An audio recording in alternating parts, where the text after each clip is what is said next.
Il a grandi dans l'ombre d'un père tyrannique. Recep Tayyip Erdogan est devenu un dirigeant redoutable et redouté sur la scène internationale. Que se passe-t-il au juste dans la tête du président turc? C'est la question que s'est posée Guillaume Perrier. Il a mené l'enquête et il est notre invité. Bonsoir Guillaume, merci d'être avec nous et bienvenue sur TV5 Monde. Votre livre est publié aux éditions Actes Sud, Dans la tête de Recep Tayyip Erdogan. Vous avez été correspondant du journal français Le Monde en Turquie pendant 10 ans, une langue que vous parlez parfaitement. Alors vous revenez notamment sur l'enfance de Recep Tayyip Erdogan. Comment a-t-il grandi? Dans quel contexte? Alors Recep Tayyip Erdogan a grandi, il est né à Istanbul, dans une famille assez modeste, d'un quartier, un faubourg assez malfamé d'Istanbul, un quartier conservateur, dans une famille qui est originaire de la mer Noire. Alors ça a son importance parce que c'est une région assez dure, assez traditionnelle, assez islamiste, assez nationaliste. Et Erdogan est pétri de cette culture de la région de la mer Noire qui lui a donné un caractère bien trempé. Et donc effectivement, et comme vous l'avez dit tout à l'heure, il a grandi dans une famille où il a été élevé par un père tyrannique, on peut le dire, et violent. Il devait lui embrasser les chaussures pour obtenir sa clémence? Oui, c'est ça. Son père lui intimait l'ordre de baiser ses chaussures pour implorer son pardon. Il raconte lui-même aussi, Erdogan, dans certaines interviews, que quand il se conduisait mal, il était accroché, suspendu au plafond par son père, la tête en bas, en guise de punition. Donc évidemment, le châtiment corporel faisait partie de son éducation et il a intégré très vite cette violence. Et il a un rêve à l'époque, c'est de devenir footballeur, non pas président de la République turque, non pas Premier ministre comme il l'a été, mais d'être footballeur à Fenerbahçe, l'un des célèbres clubs d'Istanbul. Son père en a voulu autrement.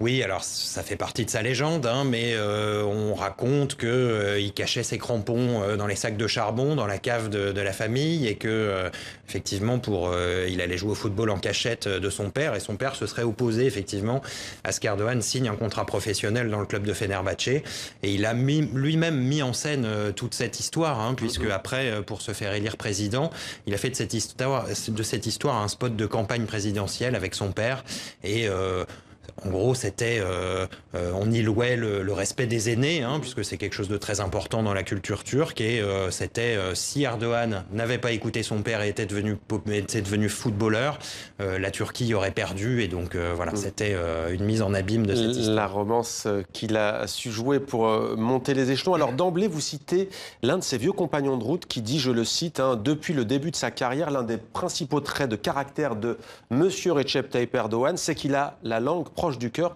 Il dit ce qu'il pense aussitôt qu'il le pense. Est-il un dirigeant populiste? Alors populiste, oui. Alors ce n'est pas quelqu'un qui se livre d'une manière limpide non plus, mais populiste, oui, bien sûr. C'est même l'essentiel de son idéologie, je dirais presque, si on pouvait parler d'une idéologie populiste. Mais un exemple, Erdogan, depuis qu'il est maire d'Istanbul, depuis les années 90, est obsédé par les sondages d'opinion.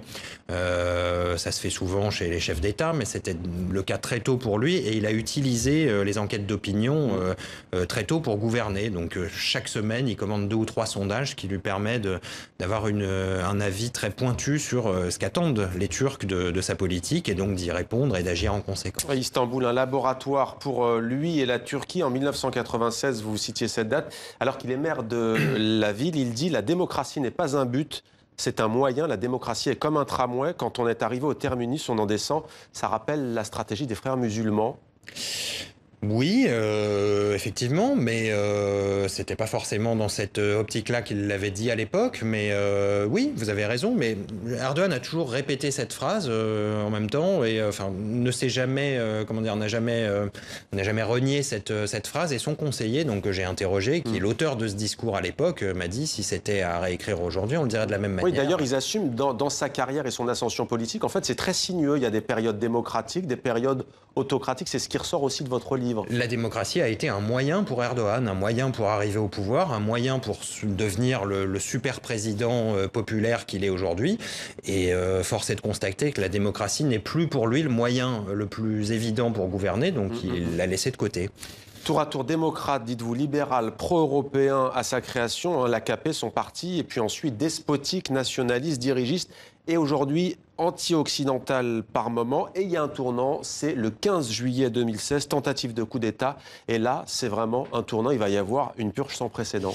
Alors oui, je dirais pas un tournant, mais ça a été l'accélérateur extraordinaire de cette histoire. Mais le premier véritable tournant, c'est les affaires de corruption en décembre 2013. Et là, Erdogan sent qu'effectivement, il est menacé. Son pouvoir est menacé, menacé de l'intérieur par des magistrats, des policiers qui veulent le faire tomber.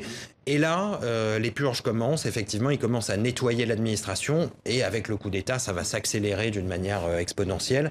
Avec la situation qu'on connaît aujourd'hui, 150 000 limogeages de la fonction publique, 55 000 arrestations, et un président de la Cour de cassation turque qui déclare qu'il y a 7 millions de suspects dans le pays. Donc on assiste... Soupçonné d'appartenir à Fethullah Gülen, c'est un homme qui vit aux États-Unis, d'une confrérie dont il a été... plus qu'un proche, enfin en tout cas un partisan. C'est un partisan, je dirais pas ça. Ça a été un allié stratégique en tout cas, mais c'est lui, c'est Erdogan qui a placé Fethullah Gülen au cœur du pouvoir, qui s'est servi de lui pour se débarrasser des militaires. À l'époque, les militaires kémalistes étaient vraiment l'opposition la plus forte au pouvoir d'Erdogan. Donc Erdogan s'est allié avec Gülen pour se débarrasser des militaires. Et puis ensuite, les deux partis se sont retrouvés face à face. Et à ce moment-là, Gülen a essayé de déborder Erdogan et c'est devenu une guerre sans fin au cœur de l'État. Mais quelle est la part de vérité? On a du mal à le voir. Quand on a dit qu'il était devenu autoritaire, c'est un fait. On a le sentiment que non, il n'est pas menacé, non, il n'y a pas un État profond, non, il n'y a pas... S'il réagit comme ça, c'est qu'il se sent aussi profondément menacé ou alors il est paranoïaque. Il y a une grande forme de paranoïa aujourd'hui en Turquie qui s'est installée à la tête du pays. Ça fait, c'est déjà, les théories du complot sont déjà un sport national en Turquie depuis longtemps, mais c'est vrai que ces derniers temps, ça s'est énormément développé. Depuis les manifestations de Gezi en 2013, toute forme d'opposition, qu'elle soit démocratique, pacifique ou judiciaire ou qu'elle prenne d'autres formes, est forcément un complot contre le pouvoir du président. Et donc aujourd'hui, on en est là. Donc il y a effectivement un pouvoir paranoïaque, mais il ne faut pas non plus sous-estimer les oppositions qui sont bien réelles et qui existent et qui ne peuvent plus aujourd'hui s'exprimer que d'une manière violente. On réclame quoi justement? Parce que beaucoup lui accordent aussi le crédit d'avoir fait émerger une classe moyenne en Turquie, d'avoir gagné du pouvoir d'achat notamment. Ça s'est fissuré. Ça a été l'un des grands acquis du début de son règne.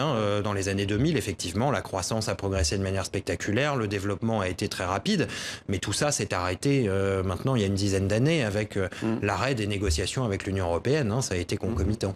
On a le sentiment qu'il est devenu un dirigeant craint, redouté. On va d'abord le voir à l'image, bien entendu, avec Emmanuel Macron, puisqu'il était reçu vendredi, il y a 3 jours, à l'Élysée. On a le sentiment que Macron lui a tenu tête. Est-ce votre sentiment ? Partiellement, il lui a tenu tête sur la question de l'Europe. Il y a eu une mise au point très claire du fait que les négociations d'adhésion ne pourraient pas déboucher à court terme sur une adhésion de la Turquie. Il y a eu une mise au point assez claire de ce point de vue-là. Après, je dirais pas qu'il lui a tenu tête sur d'autres questions. Erdogan a fait en pleine conférence de presse à l'Élysée une démonstration de sa conception de la liberté de la presse, en apostrophant avec une violence inouïe un journaliste français qui lui posait une question. En le tutoyant, en le menaçant ouvertement. Et je dirais que la réaction d'Emmanuel Macron était un petit peu légère face à ce spectacle. Alors, Vladimir Poutine également. On sait qu'ils se sont disputés de manière très violente. À l'époque, c'était un avion... turc, un avion russe d'ailleurs, qui avait été abattu par les Turcs à la frontière syrienne, relations diplomatiques mises à mal, et puis très très vite il y a une réconciliation. C'est assez étonnant, ça veut dire quoi? Ça veut dire que même Vladimir Poutine a besoin de Recep Tayyip Erdogan?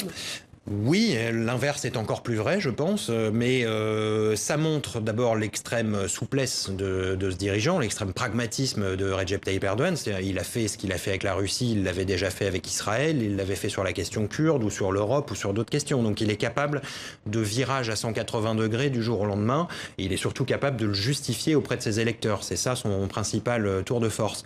Mais avec Poutine, je pense qu'il y a eu un changement stratégique assez net, c'est-à-dire qu'à partir de 2015, Erdogan en interne s'est allié aux ultranationalistes turcs. On a vraiment une alliance entre les islamistes et les nationalistes. Et cet aile nationaliste, qui aujourd'hui a pris une importance considérable au sein de l'appareil d'État, est une mouvance qui regarde plutôt du côté de Moscou, qui se trouve contre l'OTAN et donc allié avec la Russie. Alors Recep Tayyip Erdogan, on le qualifie souvent comme son parti d'islamo-conservateur.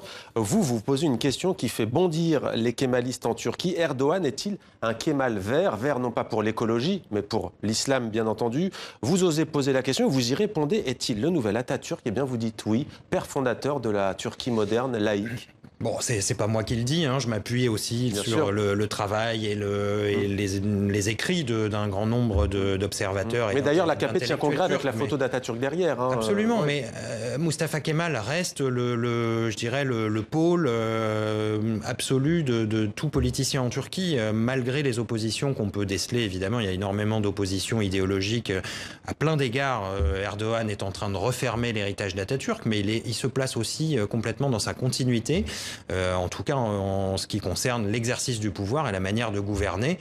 On est dans une présidence extrêmement forte, avec un parti-État et puis une absence d'opposition, des institutions qui sont à sa main. C'est effectivement le principal atout d'Erdogan aujourd'hui, de reprendre à son compte cette gouvernance d'Atatürk. On a le sentiment qu'il est parfois nostalgique de l'Empire ottoman. Jusqu'où peut-il aller? Est-ce qu'il a une faiblesse ou au contraire, est-ce qu'il est si puissant qu'il peut... Je crois que l'expression de sa puissance est une marque de sa faiblesse. S'il a besoin autant d'affirmer son pouvoir, c'est bien qu'il s'en sent dépourvu. Oui. On voit aujourd'hui que plus il insiste sur la question nationaliste, plus il fait ressurgir la question palestinienne, par exemple, pour remobiliser les foules. Ça montre qu'il est pas si sûr, il n'est pas très à l'aise, il n'est pas si sûr des résultats des prochaines élections. Donc il a besoin de remobiliser la Turquie. Merci beaucoup, Guillaume Perrier, dans la tête de Recep Tayyip Erdogan, édition Actes Sud, collection Solin. Merci beaucoup. Merci.